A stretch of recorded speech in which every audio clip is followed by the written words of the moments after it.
Muthuselvam முதன்மன் YouTube சேனல்கள் அனைவருக்கும் என்னுடைய இணைய கலை வணக்கம். நவம்பர் மாதம் 26ஆம் தேதி திரு கார்த்திகை திருநாள் வாழ்த்துக்கள். இன்றைய தினத்தில் பார்த்திங்கன்னா சென்னை அருகே வரக்கூடிய புயலை பற்றியும் தமிழகத்திற்கு அடுத்து வரக்கூடிய நாட்களில் மழை அமைப்புகளை பற்றியும் டிசம்பரில் என்ன மாதிரியான வானிலை தமிழகத்தில் இருக்கும் என்பது பற்றியும் விரிவாகவும் தெளிவாகவும் இந்த வீடியோவில் நம்ம பேசியிருக்கிறோம்.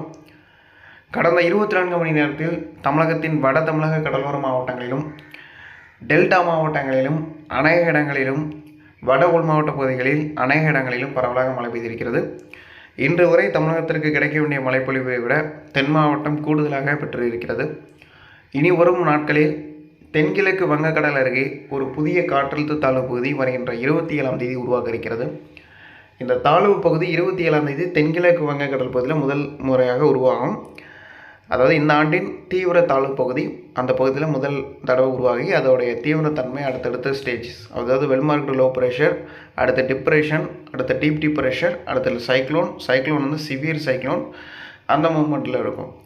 இப்போ நிலவரப்படி என்னவாக இருக்கிறது அப்படின்றத மட்டும் சொல்லிக்கலாம். 2018 அந்த சம்திங்கில் 2008 அதுக்கு முன்னாடி அந்த சம்திங்கில் ஒரு சைக்ளோன் வந்திருக்கு. இதே மாதிரியான அமைப்பில் சென்னைக்கு வந்திருக்கிறது. சென்னைக்கு அருகாமையில் நிஷா என்கின்ற ஒரு சைக்ளோன் 2008 வந்திருக்கிறது. இதுக்கும் அதுக்கும் கனெக்டிவிட்டி இருக்கிறது.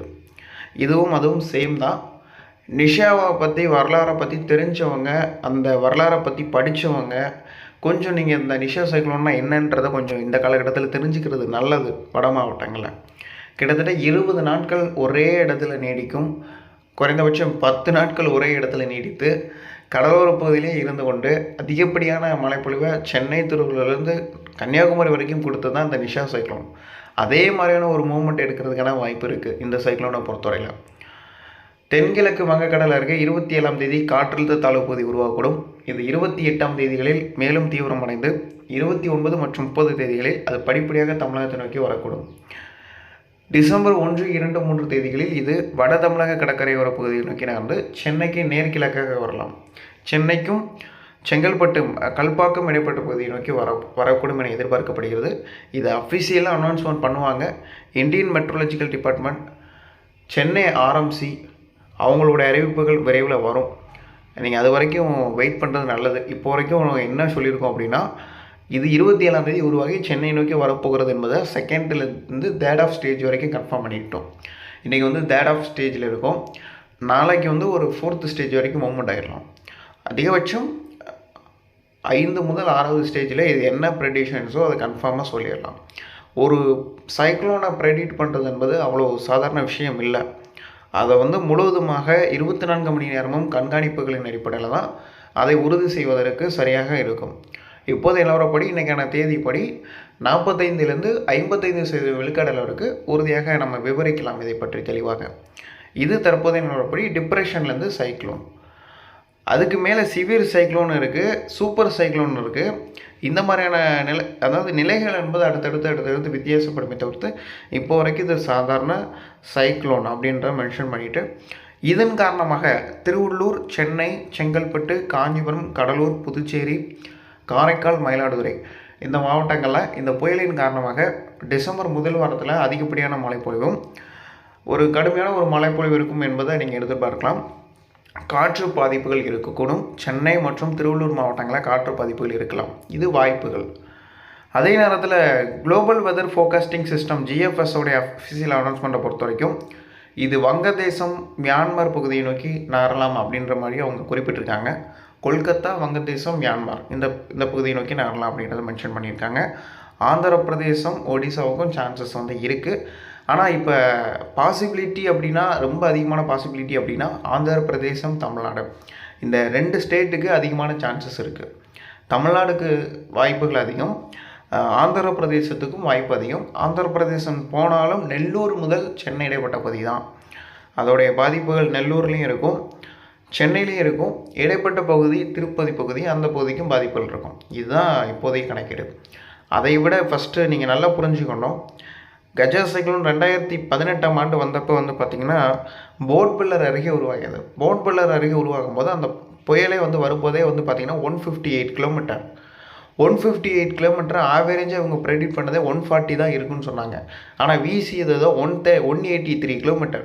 183 கிலோமீட்டரில் சுற்றி பரப்பளவில் எந்த ஒரு இடமே மிச்சம் வைக்கல, எல்லாமே டோட்டலி அவுட். அந்த மாதிரியான ஒரு சுச்சுவேஷன்ஸ் மீண்டும் தமிழ்நாட்டுக்கு வரக்கூடாது அப்படின்னா நம்ம வந்து என்ன கிலோமீட்டர் வேகம் இருக்கிறதோ அதை கண்டிப்பாக சொல்லிடலாம். இப்போ வரைக்கும் இதோடைய நிலவரம் cyclone of the stage, severe cyclone 130 kilometre வரைக்கும் ஆவரேஜாக இருக்கலாம். அந்த அளவுக்கு இருந்தாலே வருதா சைக்ளோன் மாதிரி தானே. இதுதான் நம்ம மென்ஷன் பண்ணியிருக்கோம். ஓகேவா? தென் தமிழகத்தை பொறுத்தவரையில் கன்னியாகுமரி, தூத்துக்குடி, திருநெல்வேலி, ராமநாதபுரம் மற்றும் புதுக்கோட்டை, சிவகங்கை மற்றும் மதுரை, தேனி, திண்டுக்கல், கோயம்புத்தூர், நீலகிரி, ஈரோடு இந்த மாவட்டங்களில் பொறுத்தவரையில் அநேக இடங்களிலும் இன்றைய தினம் மழை இருக்கக்கூடும். திருவண்ணாமலை, ராணிப்பேட்டை, கள்ளக்குறிச்சி, ஒசூர், செங்கல்பட்டு, சென்னை, புதுச்சேரி, காரைக்கால் இந்த பகுதிகளிலும் தொடர்ச்சியாக மழைப்பொழிவு இருக்கக்கூடும். தமிழகத்தின் அநேக இடங்களிலும் அநேக மாவட்டங்களிலும் அடுத்த 4 தினங்களுக்கு பரவலாக மழை பெய்ய வாய்ப்பு இருக்கிறது. கனமழையை பொறுத்தவரையில் தமிழக கடலோர மாவட்டங்களில், டெல்டா மற்றும் வட மாவட்டங்களில் கனமழையும், தென் தமிழக மாவட்டங்களில் ஒரு சில இடங்களில் கனமழையும் பதிவாகக்கூடும். புயலை பொறுத்தவரையில் நெருங்கி வர வர அதோடைய தீவிரத்தன்மையின் காரணமாக சென்னையில் கனமழை, மிக கனமழை, அதீத கனமழை, அதிதீவிர கனமழை வரையிலும் அடுத்தடுத்து வரக்கூடிய நாட்களில் இருக்கிறது, கண்காணிக்கப்பட்டு கொண்டிருக்கிறது. தெளிவாக அறிவிக்கப்படும், நேரலை மூலமாக தெளிவாக அறிவிக்கப்படும். இப்போது வரைக்கும் கண்காணிப்புகள் தான் இருக்கிறது. டிசம்பரை பொறுத்தவரையில் ஃபர்ஸ்ட் ஆஃப் ஆல் இந்த டிசம்பர் 5லேருந்து 6 வரைக்கும் உருவாகக்கூடிய சிஸ்டம் வந்து சென்னை முதல் செங்கல்பட்டு இடைப்பட்ட பகுதியில் வரதுக்கான வாய்ப்பு இருக்குது. அதுக்கு பிறகு டிசம்பர் 2nd வீக்கில் வந்து பார்த்திங்கன்னா ஒரு வெல்மார்க்டு லோ ப்ரெஷர் ஒன்று இருக்குது. அந்த well marked low pressure south bay of பெங்கால்லேருந்து வந்து நம்மளுடைய இந்தியன் ஓஷன் வழியாக போகுன்றதை எக்ஸ்பெக்ட் பண்ணலாம். ஸ்ரீலங்காவுக்கு சவுத் ஸ்ரீலங்கா வழியாக அது தென் தமிழகத்தை நோக்கி நகரக்கூடும். இது வந்து கிட்டத்தட்ட நம்மளுக்கு டிசம்பர் 2nd வீக், கிட்டத்தட்ட 6ஆம் தேதியிலேருந்து 12ஆம் தேதிக்குள்ளே இது நடக்கிறதுக்கான வாய்ப்பு இருக்கிறது. இது வந்து 2nd வீக்கில் நடக்கும். 3rd வீக்கில் வந்து பார்த்திங்கன்னா ஒரு லோ ப்ரெஷர் ஆக்டிவிட்டி நம்ம குமரிக்கடல் பகுதிக்கு ஒன்று வரதுக்கான வாய்ப்பு இருக்கிறது. 4th வீக்கில் ஒரு லோ ப்ரெஷர் வரும். அதுக்கு பிறகு ஜனவரி 18 வரைக்கும் ஒரு ரெயின்ஃபால் கொடுக்கக்கூடிய வகையில் அந்த விண்ட் கன்வெக்ஷன்ஸ் நார்த் ஈஸ்ட் மான்சூன்ஸில் அந்த லைட் ரெயின்ஃபால், அந்த மாடரேட் ரெயின்ஃபால் வந்து டெய்லி அந்த கண்டினியூஸ்லி இருக்கிறதுக்கான சான்சஸ் இருக்குது. இது வந்து ஜனவரியோட ஆவரேஜ் ப்ரெடிஷன்ஸ், இது வந்து நம்ம சொல்லிடலாம். இதுதான் தற்போதைக்கு எதிர்பார்க்கப்படக்கூடிய சுச்சுவேஷன். இன்னும் ஒரு 4th ஸ்டேஜஸ் வரைக்கும் நிகழ்வுகள் வரும். 4th ஸ்டேஜஸ்னால் இன்னும் ஃபஸ்ட்டு நம்ம கிட்டத்தட்ட ஒரு 3rd ஸ்டேஜை கம்ப்ளீட் பண்ணோம். இந்த சைக்ளோன் வந்தால் 3வது சுற்று அப்படின்றத சொல்கிறோம். இன்னும் ஒரு 4th ஆக்டிவிட்டி இது மாதிரி இருக்கலாம். இப்போ இது வந்து இந்த மான்சூனில், நார்த் ஈஸ்ட் மான்சூனில் இது கொஞ்சம் பிக்கான நிகழ்வு அப்படின்ற பிக் சிஸ்டம்ஸ்ன்னு சொல்லுவோம். 2nd and 3rd 4th 5th இந்த மாதிரி வரக்கூடிய 6, 7, 8 வரைக்கும் போகலாம். இப்போ வரைக்கும் 3rd தான் வந்திருக்கு. மேக்ஸிமம் இன்னும் 4 நிகழ்வு வரைக்கும் வரலாம். கிட்டத்தட்ட ஒரு 4 நிகழ்வுகள் வரைக்கும் இன்னும் வரதுக்கான வாய்ப்பு இருக்குது. அது வந்த பிறகு நம்மளுக்கு இந்த மான்சூனுடைய இருக்கக்கூடிய இந்த மான்சூன் கிட்டத்தட்ட இந்த மந்த் எண்டுக்குள்ளே வந்து பார்த்திங்கன்னா சராசரியை விட கூடுதலாகவோ அல்லது வந்து பார்த்திங்கன்னா இந்த டிசம்பர் முதல் வாரத்தில் சராசரியை விட கூடுதலாகவோ வரதுக்கான வாய்ப்புகள் இருக்கிறது. கண்டிப்பாக இந்த ஆண்டு இயல்பை விட நம்ம ஆரம்பத்தில் சொன்னபடி 28% முதல் 35% விழுக்காடு அளவிற்கு தமிழகத்தில் மழைப்பொழிவு கூடுதலாக இருக்கலாம். ஆவரேஜாக 12% முதல் 20-25% வரைக்கும் கூடுதலாக இருப்பதற்கான வாய்ப்பு இருக்கிறது. அதை தாண்டினா 28லேருந்து 35% வரைக்கும் கூடுதலாக அமைவதற்கான வாய்ப்பு இருக்கிறது. தமிழகத்தில் இயல்பாக பெற வேண்டிய மழைப்பொழிவு 450 மில்லிமீட்டர், ஆண்டுதோறும் கிடைக்க வேண்டிய மழைப்பொழிவு வந்து 445 மில்லிமீட்டர் நினைக்கிறேன், சம்திங் அந்த மாதிரி இருக்கும். இப்போ இன்றைக்கி வரைக்கும் கிடைத்திருப்பது என்பது 390 மில்லிமீட்டர் வரைக்கும் வந்திருக்கிறது. இது இன்னும் வர வேண்டிய அளவுகள் 11% வந்து வர வேண்டியிருக்கிறது. இந்த 11% மழைப்பொழிவும் இனி வரக்கூடிய நாட்களில் வந்துவிடும் என எதிர்பார்க்கப்படுகிறது. இது தற்போதைய எதிர்பார்ப்புகள்.